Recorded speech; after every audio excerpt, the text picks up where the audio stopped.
Kakatila pa lang ng ulan sa Santa Remedios. Sa kahabaan ng Col de la Flores, nag-iwan ito ng mga sanaw na sumasalamin sa maputlang dilaw na ilaw mula sa mga lumang poste. Sa gitna ng hanay ng mga gusali, may isang kupas na karatulang nagsasabing isang Sampaguita Salon. Sa marahang kalansing ng pinto nito, isang halimuyak ng Sampaguita ang pumuslit palabas, parang isang malamig na kamay na tumatakip sa iyong bibig. Noong gabing iyon, isang babae ang pumasok para lamang magpasyampuo. Umikot ang itim na silya. Umagos ang tubig at pagkatapos ay katahimikan. Mula sa likod ng manipis na pader, may narinig na tumutulo. Maindayog, parang isang hiningang pinipigilan. Mas maagang nagsasara ng bintana ang mga kapitbahay, ngunit ang mga bulungan ay hindi kailanman natutulog. Sino mang pumasok sa paglubog ng araw ay bihirang makitang lumabas muli. At kapag humahampas ang hangin sa makitid na eskinita, umuungol ang kupas na karatula. Tila isang mahinang pagtawa. Hindi lamang ito isang salon na bukas hanggang gabi. Ito ay isang lugar kung saan ang salamin ay hindi sumasalamin sa iyong mukha, kundi sa isang bagay na naghihintay sa iyo na manahimik. Ang dapit hapon sa Santa Remedios ay madalas dumarating na may marahang hakbang, humahaplos sa mga lumang yero ng mga bahay sa Barangay San Isidro, tulad ng kamay ng isang inang nagpapakalma ng isang maliit na bata. Ngunit noong hapong iyon, ang katahimikan ay may dalang kakaibang pakiramdam. Ang ihip ng hangin mula sa direksyon ng palengke ay nagdala ng amoy ng basang lupa na may kasamang bahagyang halimuyak ng Sampaguita. Ang amoy na karaniwang nagpapakalma ay tila ngayon isang mensaheng nakatago. Ang Sampaguita Salon ay nakatayo sa gitna ng isang hanay ng mga gusaling kasingkitid ng isang pasilyo. Ang pintura nito ay natutuklap na sa ilang sulok na nagpapakita ng mas madilim na lumang kulay sa ilalim. Ang kortina sa pinto ay kalahati lamang nakabukas, nag-iiwan ng siwang na nagpapakita ng malaasul na puting ilaw ng fluorescent lamp. Sa sahig malapit sa pinto, may mga basang buhok na nakadikit sa manipis na mga rolyo, kumikinang dahil sa natirang tubig. Sabi ng mga tao sa mga maliliit na bayan na tulad nito, ang mga salon na bukas hanggang hating gabi ay karaniwan lamang. Ngunit ang isang bagay na karaniwan ay hindi laging nangangahulugang ligtas. Si Aling Teresita, isang retiradong nurse na nakatira sa katabing bahay, ay nakatayo sa kanyang beranda habang yakap ang sarili. Noong hapong iyon, pinagmasdan niya ang isang babaeng nasa katanghaliang gulang na huminto sa harap ng salon, pinatay ang makina ng kanyang scooter, at pinagpag ang kanyang kapote. Lumingon sandali ang babae, marahil ay naghahanap lang ng address, bago itinulak ang pinto. Kumalansing ang maliit na kampana, humalimuyak ang Sampaguita, at muling sumara ang pinto, nilamon ang kanyang anyo. Magpasyampuo lang, ate, ang boses ni Elena ay maririnig mula sa loob, mahinahon at walang emosyon. Isang simpleng pangungusap, ngunit sa pandinig ni Aling Teresita, ang tono nito ay parang isang ngiti na hindi umabot sa mga mata. Ang oras sa makitid na eskinita ay mahirap sukatin kung walang orasan sa dingding. Ngunit may ibang paraan para maramdaman ito, ang tunog. Sa salon na iyon, ang tubig ay umaagos sa isang kalmadong tempo. Ang mangkok para sa shampoo ay bahagyang tumatama sa gripo. Ang suklay ay dumadampi sa gilid ng lababo. Pagkatapos, ang katahimikan ay bumagsak na parang isang itim na tela. Isang katahimikan na hindi para sa isang tindahang walang customer, kundi para sa isang taong nagpipigil ng hininga sa likod ng pinto. Inayos ni Aling Teresita ang kanyang salamin. Nakakita na siya ng mga bagay na hindi isinusulat sa mga pahayagan, mga pasyenteng walang pamilya, mga huling hininga na nakikipag-unahan sa tunog ng ulan sa bubong ng ospital. Ang kanyang kutob ay nakakakilala ng isang sirang ritmo. Kinapa niya ang bulsa ng kanyang duster, natagpuan ang isang maliit na recorder, isang lumang ugali mula sa kanyang mga araw ng night duty, at binuksan ito. Mula sa siwang ng kortina, tinitigan niya ang mga aninong gumagalaw sa likod ng salamin ng salon, isang umiikot na silya, isang anino ng babaeng nakayuko, at isang kislap mula sa malaking salamin na sumasakop sa halos buong dingding. Ang salamin na iyon ay parang isang malamig na lawa. Ang ilaw ng fluorescent ay sumasalamin at humahaba, na ginagawang mas malalim ang silid kaysa sa tunay nitong sukat. Si Elena ay nakatayo na nakaharap sa salamin, tuwid ang likod, ang kanyang buhok ay nakatali lang. Sa silya para sa shampoo, ang kanyang customer ay nakahilig ang ulo. Ang mga kamay ni Elena ay maliksing gumagalaw, nagkukuskos, nagbabanlaw, nagkukuskos muli. Tulad ng dati, tulad ng lahat ng ibang salon, hanggang sa may nagbago sa hangin. May isang sandali kung kailan ang amoy ng sampagita ay naging sobrang tapang, na para bang bawat molekula nito ay may matulis na dulo. May isang sandali kung kailan huminto ang tubig, hindi dahil isinara ang gripo, kundi dahil may pumutol sa daloy mula sa pinagmulan. At may isang sandali kung kailan ang salamin ay sumasalamin ang dalawang mukha, ngunit ang nakikita ay naging tatlo, si Elena, ang babae sa silya, at isang maliit na anino sa ibabang sulok. Malabo na para bang nakatayo sa likod ng salamin, nakadikit mula sa kabilang panig ng mundo. Ipinikit ni Aling Teresita ang kanyang mga mata. Marahil ay isang optical illusion lang dahil sa ilaw, marahil ay pagod lang siya. Ang mga makatwirang pag-iisip ay madalas na huling dumarating kapag matagal nang sumisigaw ang kutob. Idinilat niya ang kanyang mga mata kasabay ng pagbabago ng tunog mula sa loob ng salon, hindi na agos ng tubig, kundi isang marahang katok, tulad ng mga patak na isa-isang bumabagsak, nagmamarka sa mga minutong walang numero. Isang motorsiklo na may sakay na dalawang teenager ang dumaan, malakas na nagtatawanan, bago nawala sa dulo ng kalye. Pagkatapos, ang lahat ay bumalik sa dati, makitid, mahalumigmig, malamig. Mula sa loob ng salon, bahagyang gumalaw ang kortina, at ang malaking salamin, sa hindi malamang dahilan, ay parang isang matang sumisilip palabas. Ang mga tsismis ay hindi isinilang mula sa buong katotohanan. Isinilang ito mula sa maliliit na piraso na hinahasa ng takot. Sa nakalipas na linggo, kumalat ang mga bulungan sa karinderya, sa tindahan ng gulay, sa gilid ng palengke.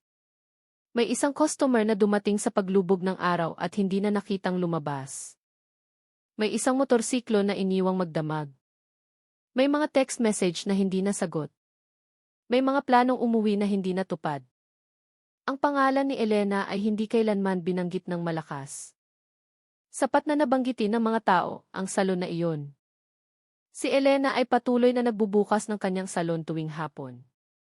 Wawalisin niya ang mga buhok sa sahig, papalitan ang mga tuwalya, bubuksan ang mga ilaw. Ang kanyang mukha ay kalmado, parang tubig na walang alon. Magalang siyang bumabati, nag-aalok ng mga pakete ng Creambath, tumatawag sa mga supplier para magtanong ng stock ng panlinis. Sa mga estante, nakahilera ang mga plastik na bote. Ang etiketa ng sampagita ay kitang-kita sa gitna ng mga kupas na kulay. Sino mang pumasok ay maaamoy ang halimuyak nito at makakaramdam ng kapanatagan. Ang amoy ay ang pinakamatandang paraan para linlangin ang isip. Dinadala tayo nito sa isang hardin ng nakaraan na ating inaasam, bago tayo dalhin sa pagkaligaw pagsapit ng gabi. Ang hangin ay umiikot mula sa direksyon ng ilog kalma, dala ang mabigat na amoy ng ilog. Sa likod ng mga gusali, may isang kanal na dumadaloy patungo sa ilog. Ang tunog ng agos nito ay bihirang marinig mula sa harapan. Ngunit kung tatayo ka ng matagal sa eskinita, mararamdaman mo ang isang bahagyang hila, patungo doon, na para bang may isang bagay na gustong umagos ng mas mabilis kaysa sa tubig. Isinara ni Aling Teresita ang kanyang recorder. Tiniklop niya ang isang maliit na papel, oras ng pagtulo, oras ng katahimikan, oras ng kaluskos ng tela. Hindi siya nag-iisa.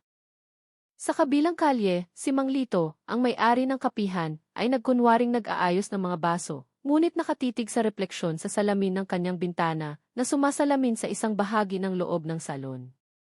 Hindi sila nagbabasyan. Ang takot ay ginagawang maingat at tahimik ang mga tao. Nang tuluyang bumagsak ang gabi, lalong dumilim ang mga ilaw sa eskinita. Isinara ni Elena ang kortina hanggang kalahati, isinabit ang isang maliit na kampana upang patuloy itong kumalansing kapag dumadaan ang hangin.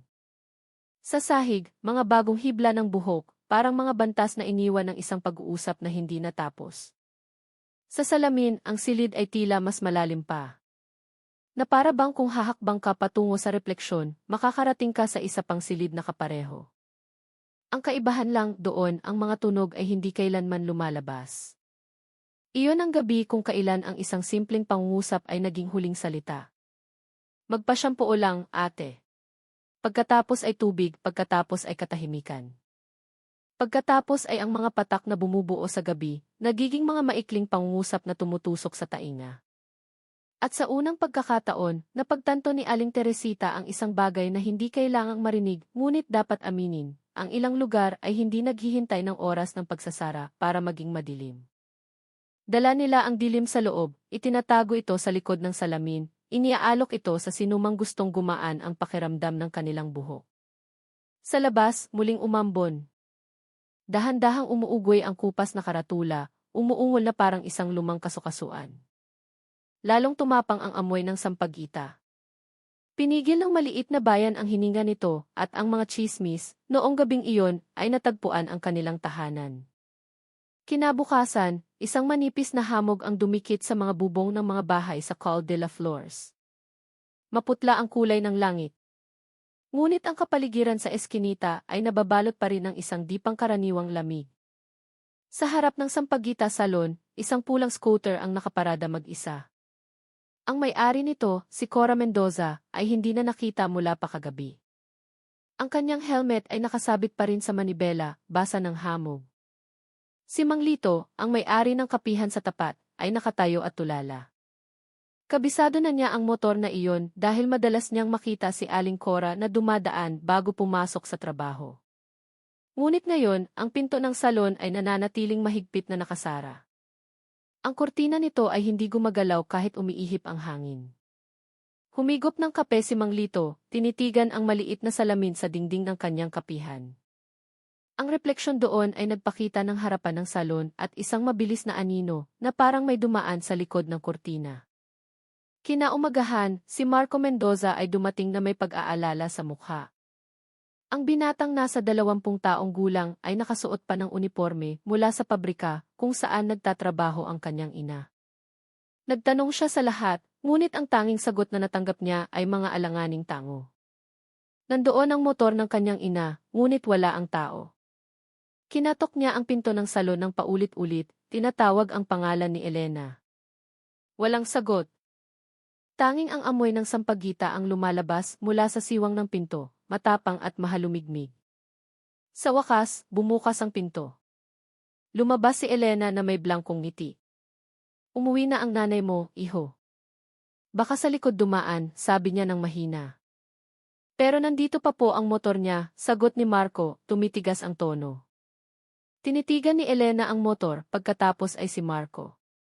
Ah, baka nakalimutan. Tutulungan na lang kitang itulak pa uwi mamaya. Tinitigan ni Marco ang mga mata ni Elena. Mayroong isang bagay doon, hindi galit, hindi takot, kundi kawalan. Parang isang taong nakikinig sa ibang boses sa loob ng kanyang ulo. Nang gabing iyon, nag-report si Marco sa himpilan ng pulisya ng San Isidro. Ang ulat ay nakarating kay Inspektor Miguel de Leon, isang investigador na 2 buwan nang sumusubaybay sa mga bulong-bulungan tungkol sa salon ng Sampaguita. Hindi bago si Miguel sa mundo ng krimen, ngunit ang kwentong ito ay nagpatindig ng balahibo sa kanyang bato. Nag-utos siya sa isang maliit na grupo na magmanman sa salon simula sa susunod na gabi. Eksaktong 1:00 ng madaling araw, isang pickup ang huminto sa harap ng salon.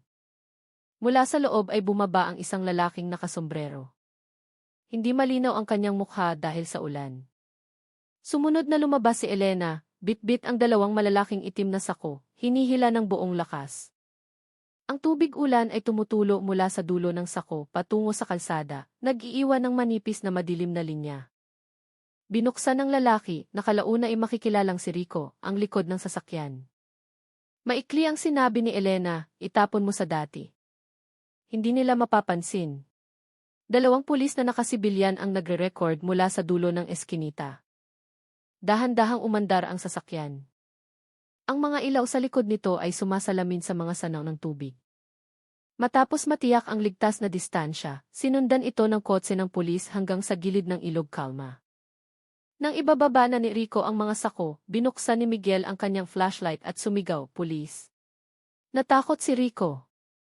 Nahulog ang mga sako sa lupa at bahagyang tumapon ang laman nito, mga tela, buhok, at isang bagay na maputla ang kulay. Isang maasim na amoy ang sumingaw, tumutusok hanggang sa lalamunan. Tinakpan ng isang pulis ang kanyang ilong, namumutla ang mukha. Hindi nakatakbo si Rico. Nanginginig siyang nagsalita. Inutusan lang po akong magtapon ng basura ng salon, sir. Hindi ko po alam kung ano ang laman. Matagal na tinitigan ni Miguel ang mga sako, pagkatapos ay nagbigay ng malamig na utos. I secure ang lokasyon. Kumuha ng sample. Dalhin siya sa presinto. Bago sumikat ang araw, bumalik ang grupo sa Col de la Flores. Nakalock ang pinto ng salon mula sa loob, ngunit nakabukas pa rin ang fluorescent na ilaw. Nang sa pilitang mabuksan ang pinto, si Elena ay nakatayo sa gitna ng silid. Nakalugay ang kanyang buhok, basa pa ang mga kamay, nakatitig sa malaking salamin sa dingding, na para bang may isang tao doon. Elena, pulis ito, mariing sabi ni Miguel. Kailangan naming inspeksyonin ang lugar na ito. Umiti lang si Elena. Huli na kayo. Malinis na sila. Ang pangungusap na iyon ay nanatili sa hangin. Sa sahig, isang sanao ng mapulang likido ang dahan-dahang umaagos patungo sa isang maliit na kanal sa sulok ng silid. Sa ilalim ng ilaw, ang likido ay may kakaibang kintab. Hindi sariwang dugo pero hindi rin ordinaryong tubig. Sumenya si Miguel. 2 pulis ang nag-inspeksyon sa likurang silid. Doon nila natagpuan ang isang asul na plastic na drum. Medyo mainit pa ito, may manipis na singaw na umaakyat mula sa ibabaw nito. Isang matapang na amoy ang tumago sa kanilang mga maskara. Sa tabi ng drum, may ilang bote ng kemikal para sa salon na may etiketang malakas na panlinis, sampag-ita. Samantala, tinitigan ni Miguel ang malaking salamin. Ang ibabaw nito ay malabo dahil sa hamog, ngunit mula sa isang partikular na anggulo, tila mayroong isang bagay sa likod ng salamin, isang makitid na espasyo, marahil ay isang guwang sa dingding. Dahan-dahan niya itong kinatok. Ang tunog ay hungkag, may kakaibang alingawngaw na para bang nilulunok ng salamin ang tunog. Lumapit si Elena, bumulong, "Huwag mong katukin, baka magising siya." Tinitigan siya ni Miguel ng matalim. "Sino ang tinutukoy mo?" Yumuko si Elena, umiti at sumagot sa halos hindi marinig na boses. "Si Maya." Ang pangalang iyon ay tumusok sa silid na parang isang malamig na karayom. Alam ni Miguel na si Maya ang kanyang anak na namatay 3 taon na ang nakalipas sa isang sunog. At ngayon, sa gitna ng amoy ng sampagita at tunog ng tumutulong tubig, tila may isang bagay sa salamin na iyon na nakatitig pabalik sa kanya, isang bagay na maliit, malabo, na para bang nakangiti. Dumating ang mga technical officer 2 oras matapos ang pag-aresto. Kalahati ng Col de la Flores ay isinara. Isang dilaw na police line ang nakalatag mula sa poste ng kuryente hanggang sa harap ng salon. Ang hangin sa umaga ay malamig at mahalumigmig. Ang amoy ng sampagita na may halong kemikal ay nakakapit pa rin sa bawat hininga. Si Inspektor Miguel ay nakatayo sa harap ng pinto, suot na ang kanyang rubber gloves. Tense ang kanyang mukha. Magsimula sa likurang silid, maikli niyang utos. Binuksan ng 2 tekniko ang asul na plastic na drum. Isang manipis na puting singaw ang umakyat sa hangin, nagpapahapdi sa mga mata. Ang likido sa loob ay malinaw, ngunit nag-iwan ito ng kulay abong mansa sa sahig. Mula sa ilalim ng drum, may humila ng isang piraso ng tela. Pagkatapos ay isang bagay na parang natirang balat ng kamay, manipis at kulubot. Lahat ng nasa silid ay napigil ang hininga. Hindi ito simpleng basura ng salon. Isang pinaghalong asido at amonya, sabi ni Easy. Jose Reyes, ang forensic expert mula sa Santa Remedios General Hospital na kararating lang. Kung ibababad ng magdamag, tuluyang masisira ang malambot na tissue. Ipinikit ni Miguel ang kanyang mga mata. Naalala niya ang sinabi ni Elena, malinis na sila. Ang mga salitang iyon ngayon ay parang isang pag-amin. Lumingon siya sa malaking salamin na sumasakop sa dingding sa harap. Ang ibabaw nito ay malabo dahil sa hamog at mga tilamsik ng tubig. Ngunit sa gitna nito, may nakikitang tila isang manipis na lamat, isang pinong linya na paikot pababa, parang isang ugat. "Tanggalin ninyo," utos niya. Inilipat ng mga tauhan ang mga kagamitan, tinanggal ang bakal na frame na humahawak sa salamin. Nang matanggal ang salamin, ipinakita ng dingding sa likod nito ang isang bagay na nagpatigil sa lahat. Mayroong isang makitid na guwang, mga 40 sentimetro ang lapad. Sapat para sa isang taong nakaupo sa loob. Ang mga pader nito ay puno ng sulat gamit ang pulang marker, paulit-ulit na nakasulat, 7 tao. Saka lang siya uwi. Sampagita, sampagita, sampagita. Sa ilalim ng mga sulat, isang maliit na kahon na gawa sa kahoy ang maayos na nakalagay. Sa ibabaw nito, isang litrato ng isang batang babae na nakasuot ng puting bestida, si Maya. Yumuko si Miguel at binuksan ang kahon. Sa loob nito, may mga piraso ng ribbon para sa buhok, isang plastik na pulseras, at isang piraso ng papel na may dalawang uri ng sulat kamay. Ang unang linya ay pino at pambabae, miss na kita, nanay. Ang pangalawang linya, malalim at magulo ang pagkakasulat, huwag kang mag-alala, anak. Pinatatahimik ko na silang lahat. Dalawang magkaibang sulat kamay, bulong ni Ilse. Reyes. Pero ito ay sulat ng iisang tao, sa dalawang magkaibang estado ng pag-iisip. Humugot ng malalim na hininga si Miguel. Tinitigan niya si Elena, na nakaupo sa isang silya sa sulok ng silid, nakagapos ang mga kamay. Nakayuko ang babae, tinatakpan ng buhok ang kanyang mukha, ngunit ang kanyang mga labi ay gumagalaw, bumubulong, na para bang nakikipag-usap sa isang taong hindi nakikita. Ano ang naririnig mo, Elena? Dahan-dahang tanong ni Miguel.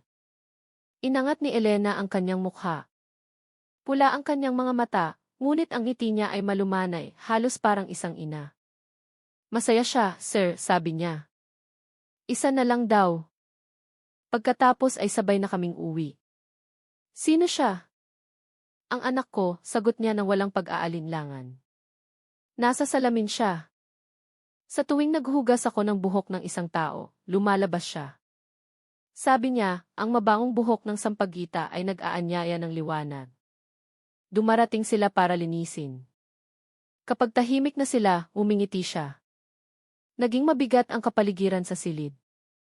Walang nangahas na putulin ang kanyang mga salita. Lumapit si Miguel, umupo sa silyang kaharap niya. Elena, ang mga taong sinasabi mong tahimik ay namatay. Alam mo ba iyon? Umiling si Elena. Hindi po, sir. Tumigil lang sila sa pag-iyak. Tinulungan ko silang mapanatag. Sabi ni Maya, ganoon daw. Biglang sumigaw ang isa sa mga pulis sa likurang silid. Sir, may nakita kami sa ilalim ng sahig. Lahat ay tumakbo patungo sa pinanggalingan ng boses. Ilang baldosa ang mukhang bagong kabit, iba ang kulay ng semento sa pagitan nito. Maingat na tinanggal ng mga pulis ang mga baldosa, isa-isa. Nang maalis ang huling layer ng semento, isang malamig na hangin ang lumabas mula sa isang mababaw na butas na puno ng pinaghalong putik at maliliit na piraso ng kulay brown. Lumuhod si Ilse. Reyes, tinutukan ito ng flashlight. Mga piraso ng buto. Posibleng tao. May natirang tela rin. Marahil ang huling biktima. Tumayo si Miguel, tumigas ang kanyang panga. I-seal ang area na ito. Dalhin lahat ng ebidensya sa laboratorio. Tinitigan niya si Elena. Ilan na ang pinatahimik mo? Tumingin si Elena sa salamin na ngayon ay nakalatag sa sahig. Ang kanyang mukha ay malabong sumasalamin sa basag na ibabaw. Inangat niya ang kanyang baba. Isang bahagyang ngiti ang lumitaw. 6 na ang malinis. Isa na lang. Ako. Pagkatapos, uuwi na kami.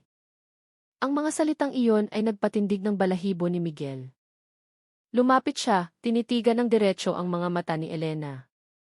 Anong ibig mong sabihin? Isa na lang.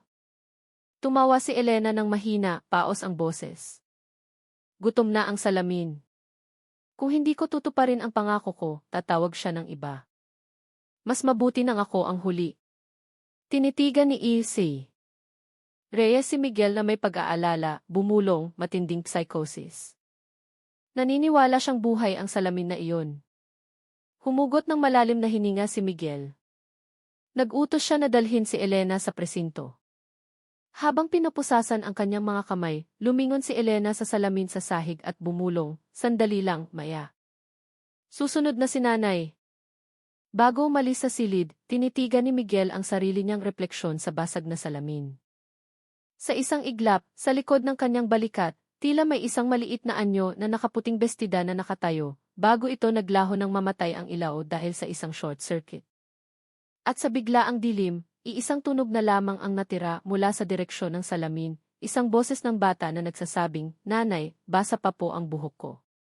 Dinala si Elena sa himpilan ng pulisya ng Santa Remedios bandang 2:00 ng madaling araw. Malakas ang buhos ng ulan. Ang mga ilaw sa kalsada ay sumasalamin sa bintana ng sasakyan ng pulis, parang maliliit na kidlat.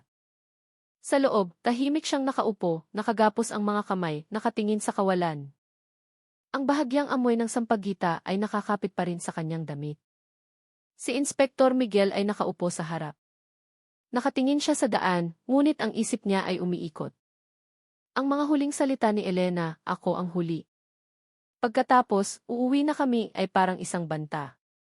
Pagdating sa presinto, inilagay si Elena sa interrogation room sa ikalawang palapag. Maliit ang silid, kulay abo ang mga pader, mayroon lamang isang mesa, 2 silya, at isang one-way mirror.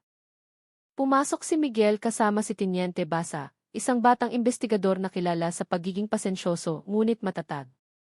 Sa labas, si Eufei Reyes at 2 forensic officer ay naghahanda ng paunang ulat. Binuksan ni Miguel ang isang folder na naglalaman ng mga litrato mula sa salon, mga piraso ng tela, ang drum ng kemikal, ang litrato ng batang babae sa kahon. Inilapag niya ito sa harap ni Elena. "Kilala mo ang mga ito, hindi ba?" Walang emosyon niyang sabi. Tinitigan ni Elena ang mga litrato isa-isa, pagkatapos ay tumango. Bahagi sila ng mga napatahimik na. "Huwag po kayong matakot, sir. Hindi sila galit." "Elena, makinig ka," yumuko si Miguel. "Ang tinatawag mong napatahimik ay patay na. Pinatay mo sila. Alam mo ba iyon?" Mahinang tumawa si Elena. "Patay? Hindi po. Nilinis sila. Tumulong lang ako." "Hindi niyo ba naririnig ang mga boses nila? Nagpapasalamat sila." Itinala ni Teniente Basa ang bawat salita, pinipigilan ang sarili na mag-react. "Kailan mo unang narinig ang boses na iyon?" Tumingin si Elena sa salamin sa dingding. Hindi gumalaw ang kanyang mga mata mula sa sarili niyang refleksyon. 3 taon na ang nakalipas. Matapos kunin ng apoy si Maya.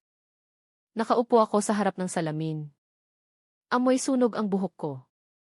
Tapos narinig ko siyang umiiyak. Sabi niya, nilalamig siya.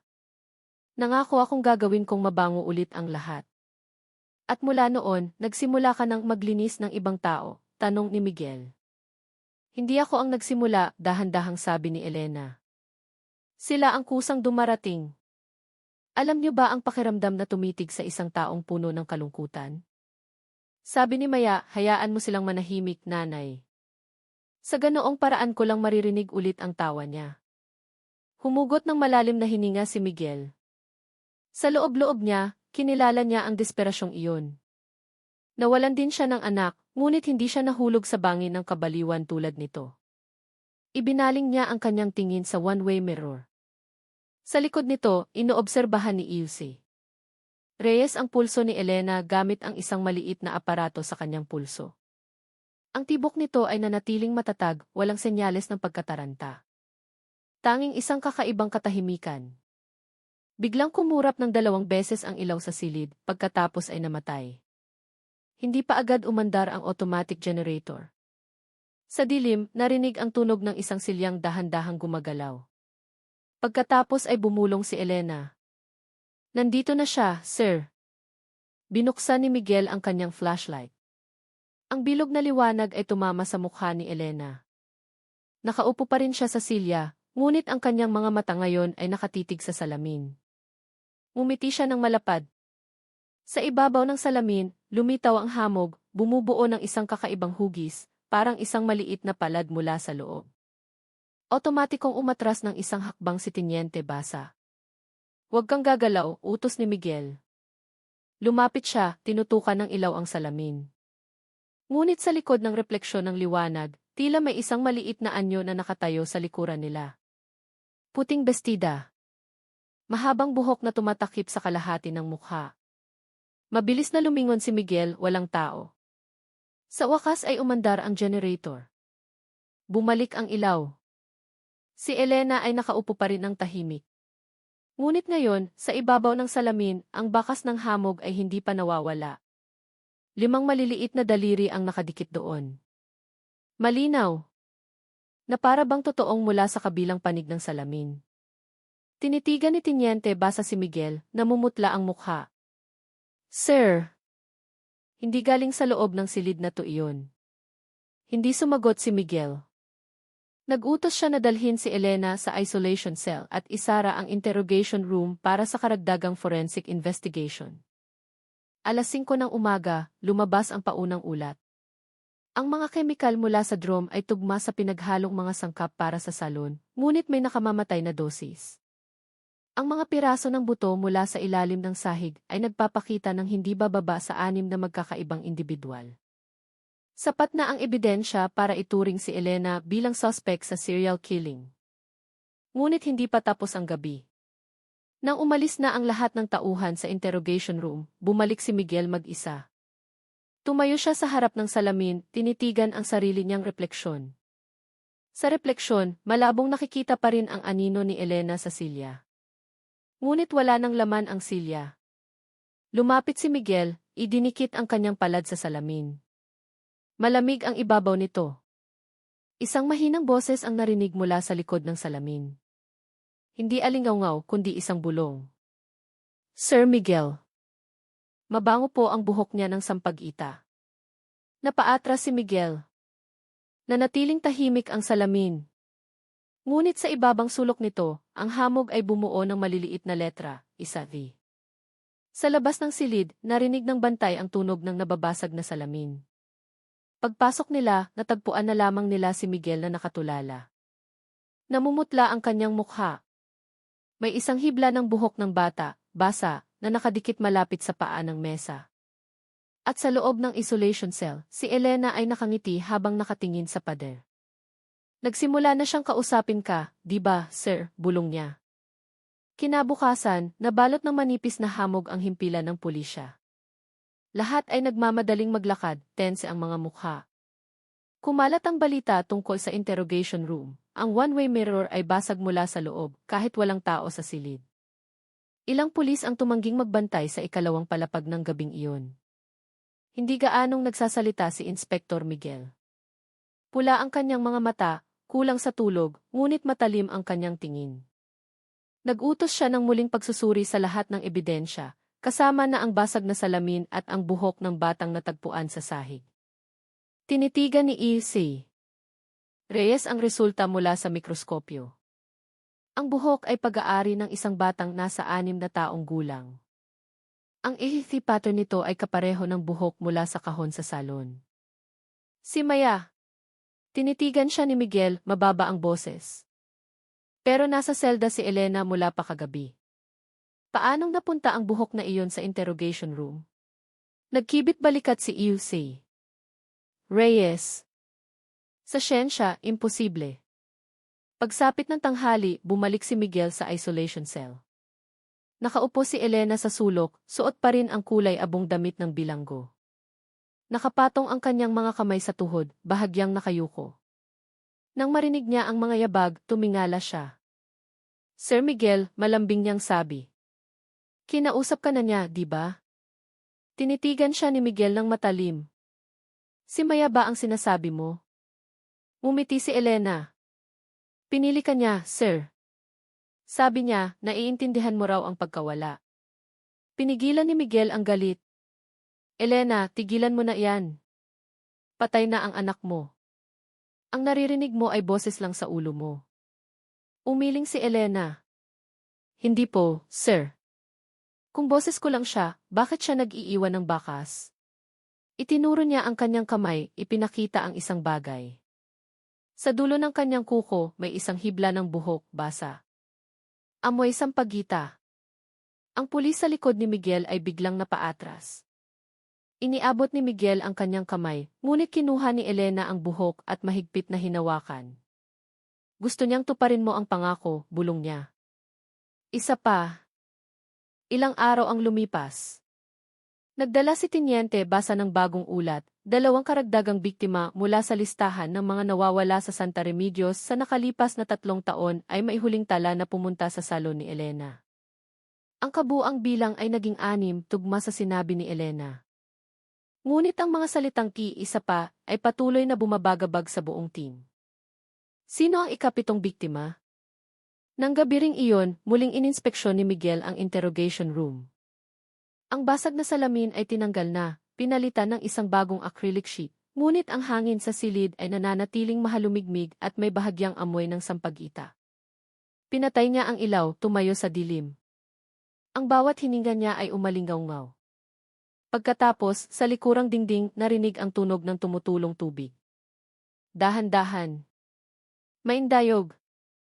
Na para bang may naghugas ng buhok. Binuksan ni Miguel ang flashlight. Ang ilaw nito ay tumama sa sahig. Umaagos ang tubig mula sa isang maliit na bitak malapit sa mesa.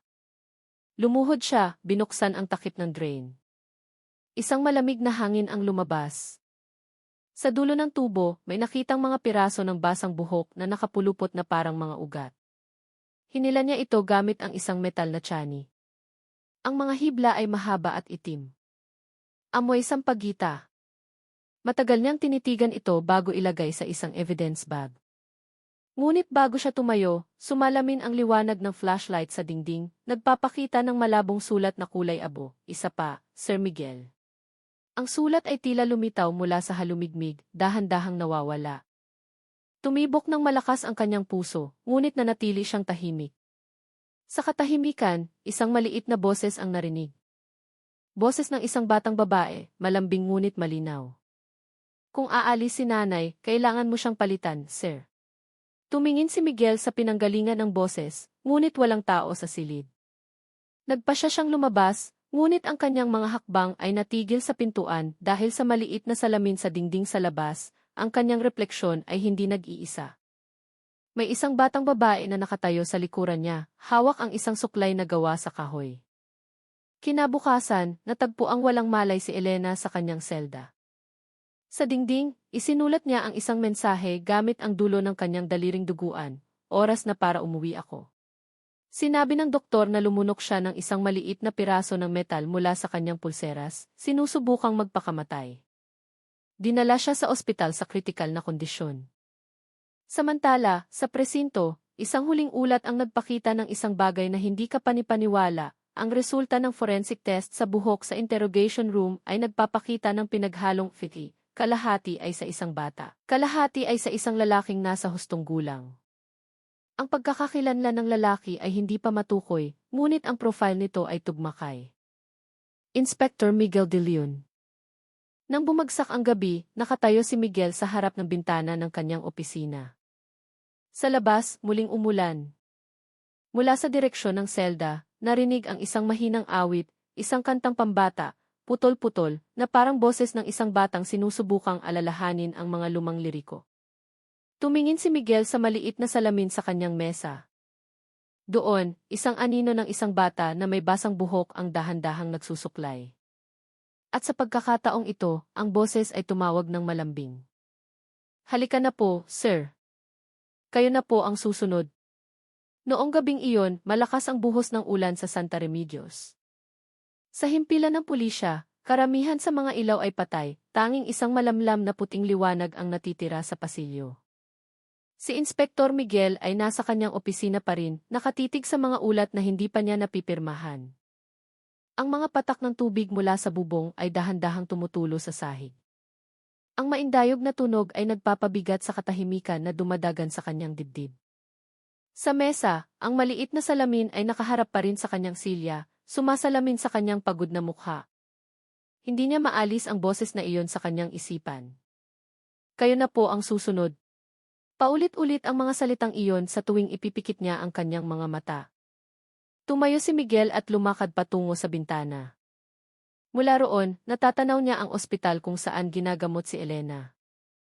Ang mga ilaw ng gusali ay kumikislap sa gitna ng ulan. Tumunog ang telepono sa kanyang mesa. Ang boses ni Tiniente basa sa kabilang linya ay tense. Sir, nagkamalay na po si Elena. Pero hindi stable ang kondisyon niya. Sabi ng doktor, palagi niyang binabanggit ang pangalan niyo. Pinigil ni Miguel ang kanyang hininga. Pupunta ako dyan. Pagdating niya sa ospital, halos walang tao sa pasilyo ng ward. Ang amoy ng antiseptic ay maihalong amoy ng sampagita mula sa isang baukwet ng bulaklak na hindi alam kung sino ang nagpadala. Nakahiga si Elena sa isang kama, mahina ang katawan, maputla ang mga labi. Ngunit nang marinig niya ang mga yabag ni Miguel, dahan-dahan niyang iminulat ang kanyang mga mata. Sir Miguel, paos niyang sabi. Naghintay na po siya. Sino, Elena? Si Maya, sagot niya habang bahagyang umingiti. Gusto niyang magpasalamat. Gusto mo ba siyang makita? Tinitigan ni Miguel ang monitor sa tabi ng kama. Tumaas ang tibok ng puso ni Elena sa tuwing siya'y nagsasalita. Sinubukan niyang manatili sa kanyang kinatatayuan, ngunit itinaas ni Elena ang kanyang kamay, itinuro ang isang maliit na salamin sa tapat ng kama. Ang ibabaw nito ay maulap at mula sa hamog, malabong nakikita ang anino ng isang batang babae na nakatayo sa silid. Tumatak ang tubig mula sa kanyang buhok. Nandito na siya, bulong ni Elena. Ngayon, ako na ang uwi. Mabilis na tumunog ang monitor, pagkatapos ay naging isang tuwid na linya. Nagmamadaling pumasok ang mga doktor, sinubukang i-revive siya, ngunit hindi na bumalik si Elena. Malamig na ang kanyang katawan. Isang ngiti ang nanatili sa kanyang mga labi. Nakatayong tulala si Miguel, nakatitig sa salamin. Sa loob ng ilang segundo, malinaw niyang nakita ang isang maliit na kamay na dumadampi sa loob ng salamin, na parabang nagpapaalam. Pagkatapos, dahan-dahang nawala ang hamog. Dinala ang bangkay ni Elena sa morgue. Tahimik na naglakad si Miguel sa likod ng stretcher. Sa kanyang isipan, paulit-ulit na umalinggaw ang mga salita ni Elena, 6 na ang malinis, 1 na lang. Ako. Ngunit ngayong patay na si Elena, bakit patuloy pa rin siyang sinusundan ng boses na iyon? Kinagabihan, bumalik siya sa kanyang bahay. Isang lumang bahay sa gilid ng bayan, nilulumot ang mga pader. Tahimik mula nang mamatay ang kanyang asawa. Binuksan niya ang ilaw sa sala. Sa mesa, nakabukas pa rin ang folder ng kaso. Sa ibabaw nito, nakalagay ang maliit na suklay na natagpuan sa salon ni Elena. Isang suklay na kahoy na may ukit ng bulaklak ng sampagita. Itinaas niya ito, pinagmamasdan ang detalye ng ukit. Bigla, mula sa kusina, narinig ang tunog ng umaagos na tubig. Tumingin si Miguel sa orasan. Lampas na ng hating gabi. Dahan-dahan siyang naglakad. Ang kanyang mga hakbang ay umalinggaw sa sahig na kahoy. Bukas ang gripo sa lababo. Isinara niya ito. Ngunit ilang sandali lang, narinig niya ulit ito, ngayon naman mula sa banyo.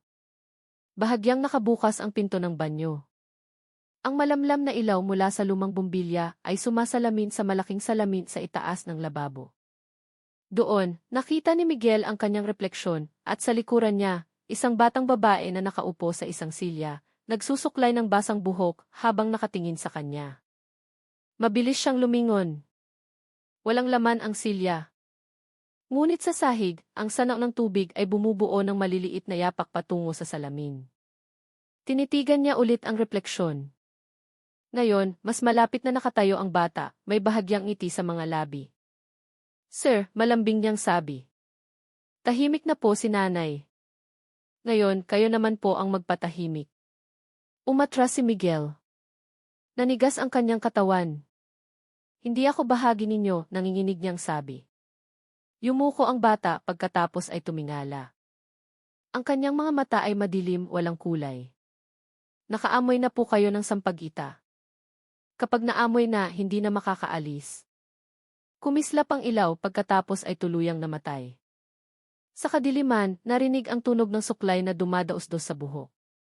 Kinapa ni Miguel ang switch, ngunit ang kanyang kamay ay nakadampi sa isang bagay na malamig at malambot, parang maliliit na daliri. Sumigaw siya, binuksan ang flashlight. Walang tao sa silid.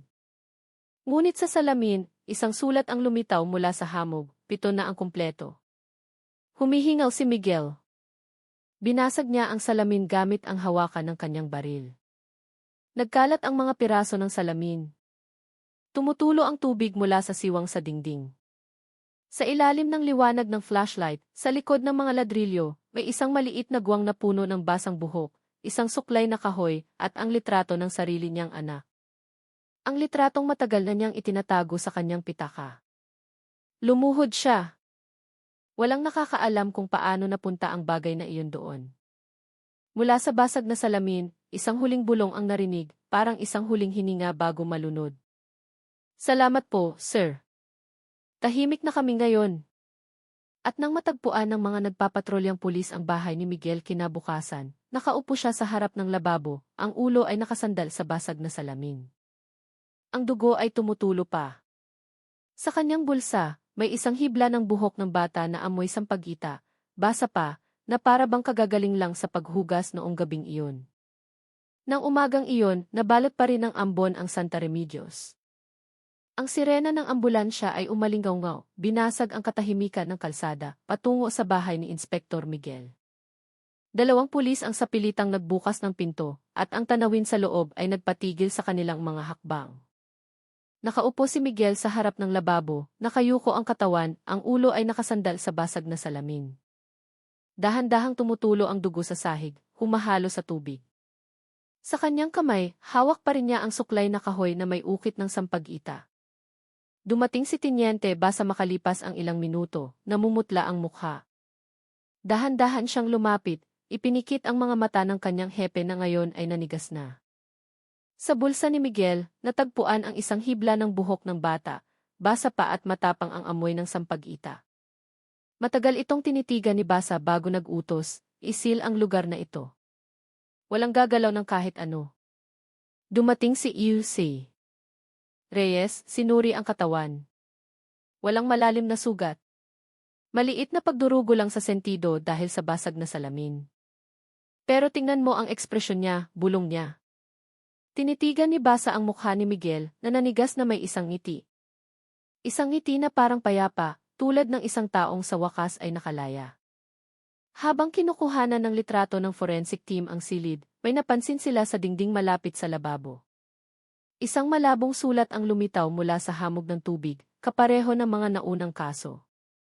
Maikli ang pangungusap, kumpleto na kami. Ang pagkamatay ni Miguel ay yumanig sa buong kapulisan ng Santa Remedios.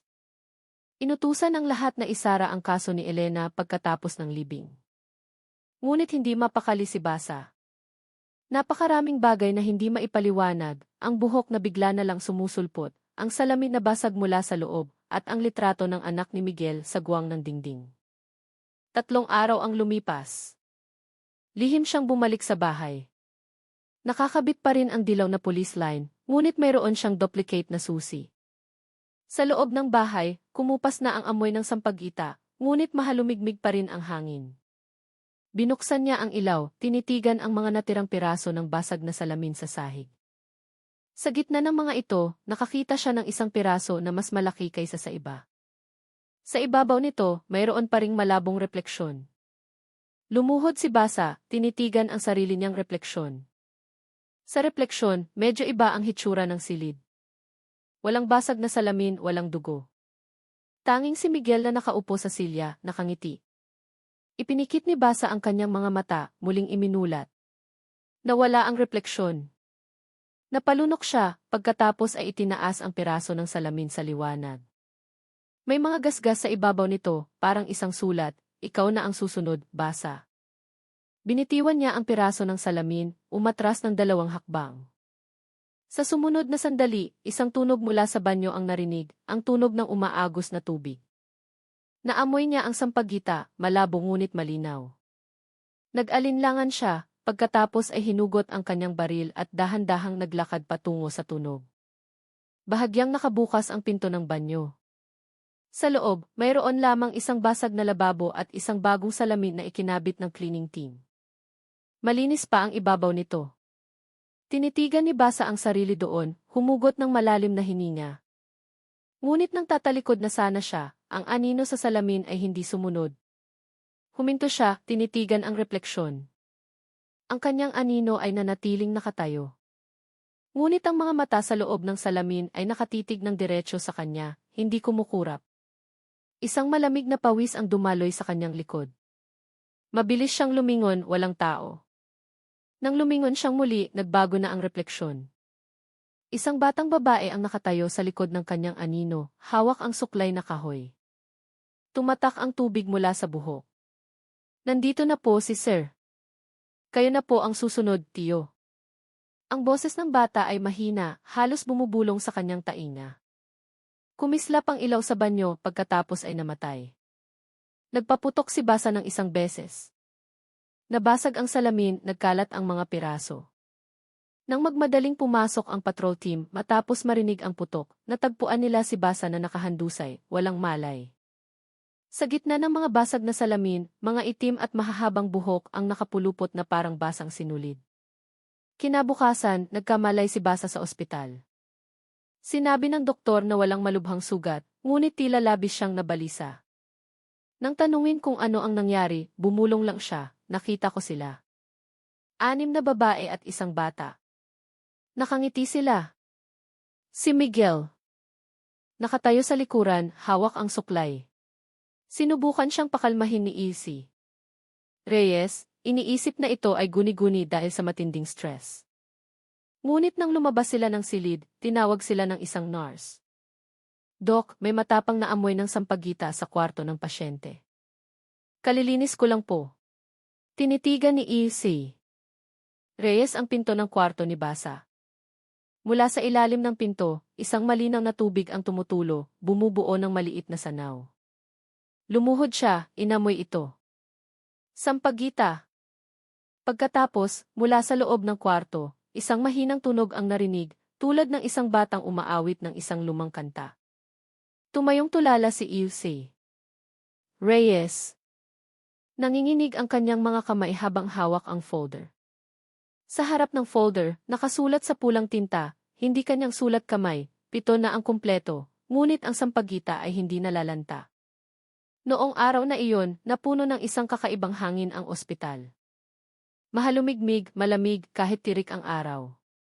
Sa kwartong kinalalagyan ni Basa, lalong tumapang ang amoy ng sampagita. Ang nurse na nag-duty noong nakaraang gabi ay nag-resign matapos makarinig ng boses ng babaeng tumatawa sa banyo ng pasyente, kahit nakalock ang kwarto. Nagmamadaling naglakad si Izzy. Reyes sa pasilyo, hawak ang pinakabagong forensic report. Balak niyang kausapin si Basa. Ngunit nang makarating siya sa harap ng kwarto, natigilan siya. Mula sa likod ng saradong pinto, narinig ang tunog ng umaagos na tubig, ang tunog ng suklay na dumadaos-dos sa buhok. Pagkatapos, isang mahinang bulong, mabango na, di ba? Maingat na binuksan ni Izzy.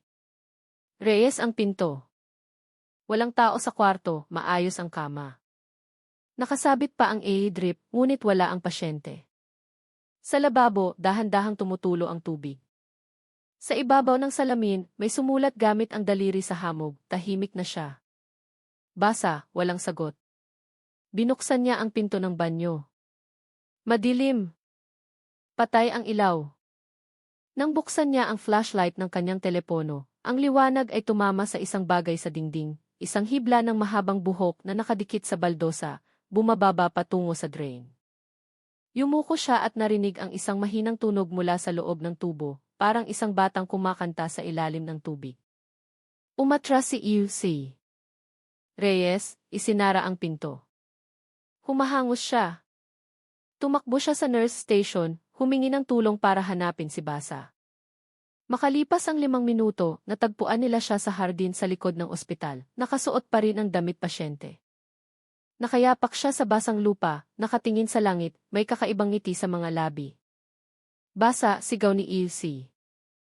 Reyes. Ngunit hindi sumagot ang lalaki. Bumulong lamang ito, narinig ko na sila. Tahimik na ang lahat. Nang dalhin nila siya pabalik, may natagpuan sa kanyang kamay, ang parehong suklay na kahoy, na may ukit ng sampagita, kapareho ng ebidensya mula sa salon ni Elena. Walang nakakaalam kung paano ito napunta sa kanya. Nang gabing iyon, nagpa siya si Izzy. Reyes na muling suriin ang lahat ng file ng kaso. Binuksan niya ang mga lumang litrato mula sa salon, ang malaking salamin, ang likurang silid, ang drum ng kemikal, hanggang sa kahon na mailitrato ni Maya. Nang titigan niya ang mukha ng bata, nanigas siya. Sa likod ng batang babae, sa dingding ng lumang bahay na nasunog, may isang malabong anyo na nakatayo. Ang postura nito ay parang isang lalaki at ang mukha. Kamukha ni Miguel. Tinanggal niya ang kanyang salamin, tinitigang muli. Malabo ang litrato, ngunit hindi siya maaaring magkamali. Posible kaya, bulong niya. Nagpa siya si EUC Reyes na puntahan ang lumang salon. Nag-iisa siyang pumunta, dala ang flashlight at kamera. Maulan ang langit. Ang amoy ng basang lupa ay bumalot sa eskinita.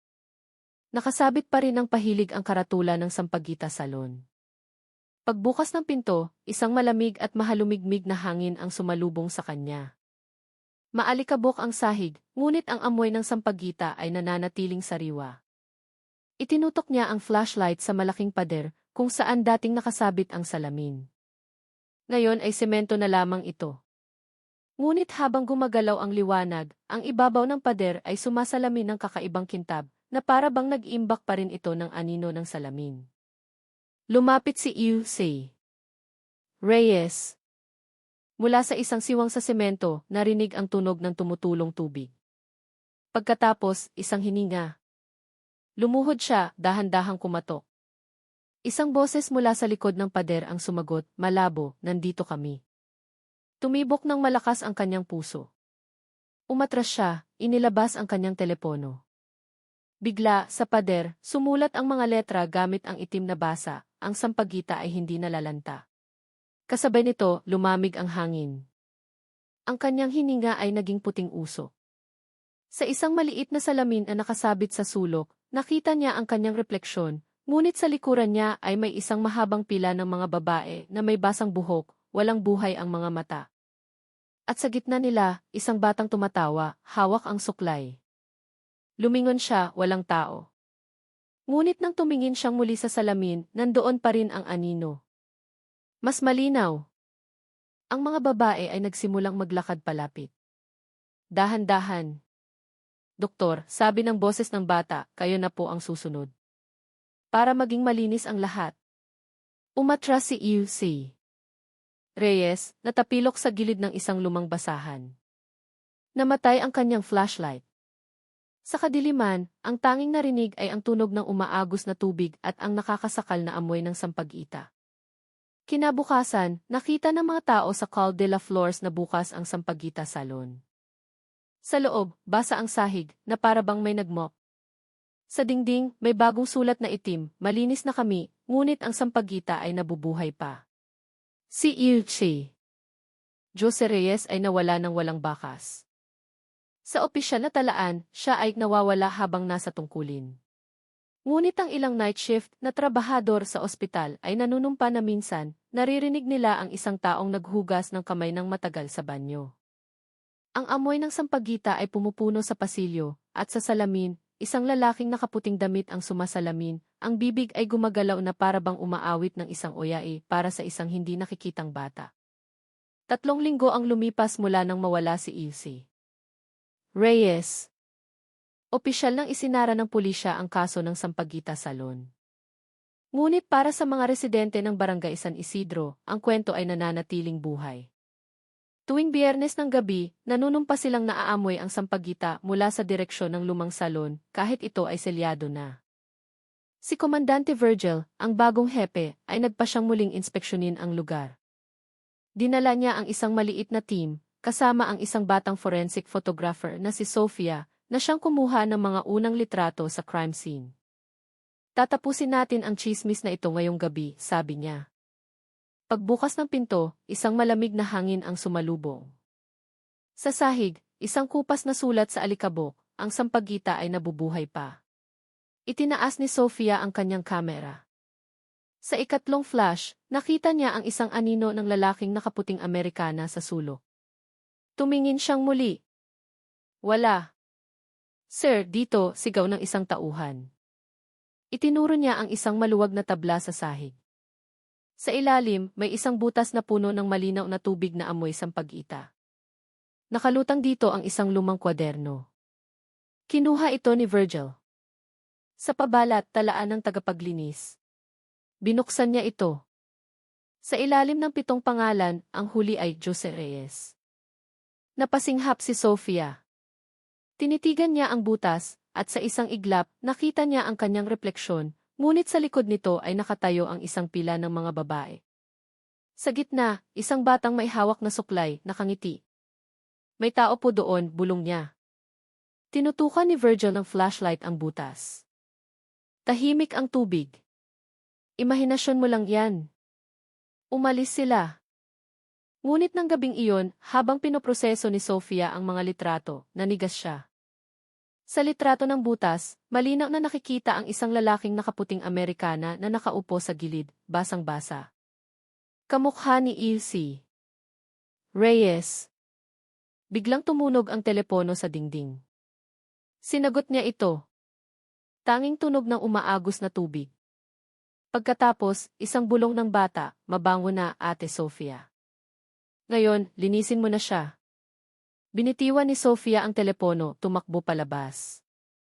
Madilim ang pasilyo. Kumidlat, at sa isang iglap, nakita niya ang isang batang babae na nakatayo, basang-basa, hawak ang suklay. Binuksan niya ang flash ng kanyang telepono. Wala. Ngunit nag-vibrate ang telepono niya. Nagpakita ito ng isang otomatikong kuhang litrato niya, at sa likuran, 7 anino ang nakatayo, nakangiti. Kinabukasan, natagpo ang bukas ang darkroom, umaagos ang tubig. Nawala si Sofia. Isang huling litrato ang naiwan.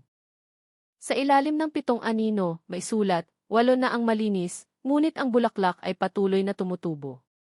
Matagal na tinitigan ni Komandante Virgil ang litrato. Isang bahagyang amoy ng sampagita ang nagmula sa basang papel. Hindi niya namalayan na sa bintana sa likod ng kanyang opisina, isang anino ng batang babae ang nakatingin sa kanya, tumutulo ang tubig mula sa buhok, at sa kamay nito, 9 na talulot ng sampagita ang dahan-dahang nalaglag. Ang umaga sa Santa Remedios ay mabigat. Mula nang mawala si Sofia, naging tahimik ang presinto. Alam ni Komandante Virgil na may hindi pa tapos. Sa huling talaan, sa mga salita ni Miguel, sa pagkawala ni Reyes at Sofia, lahat ay bumubuo ng isang pattern. Kung 8 na ang malinis, sino ang ika-9? Nang hapong iyon, bumalik si Virgil sa lumang salon. Mag-isa. Gusto niyang sunugin ang lahat. Pagpasok niya, ang amoy ng sampagita ay sumalubong sa kanya. Sa gitna ng silid, nakatayo ang isang itim na silya, nakaharap sa isang malaking salamin na muling buo. Lumapit siya. Sa salamin, malinaw ang kanyang refleksyon, ngunit sa likuran, may isang pila ng mga mukha. Tapos na kayo, bulong niya. Wala na. Mula sa loob ng salamin, sumagot ang boses ng isang bata, malambing ngunit matalim. Hindi pa po. Si Komandante ang huli. Kailangan niyang isara ang lahat. Lumitaw ang batang babae sa salamin, basang-basa ang buhok, hawak ang suklay. Sa paligid niya, 8 anino ang nakatayo, kasama sina Miguel, Reyes, at Sofia. Lahat sila ay nakangiti. Umatras si Virgil, nagpaputok ng baril. Nabasag ang salamin. Ngunit ang mga refleksyon ay hindi nawala.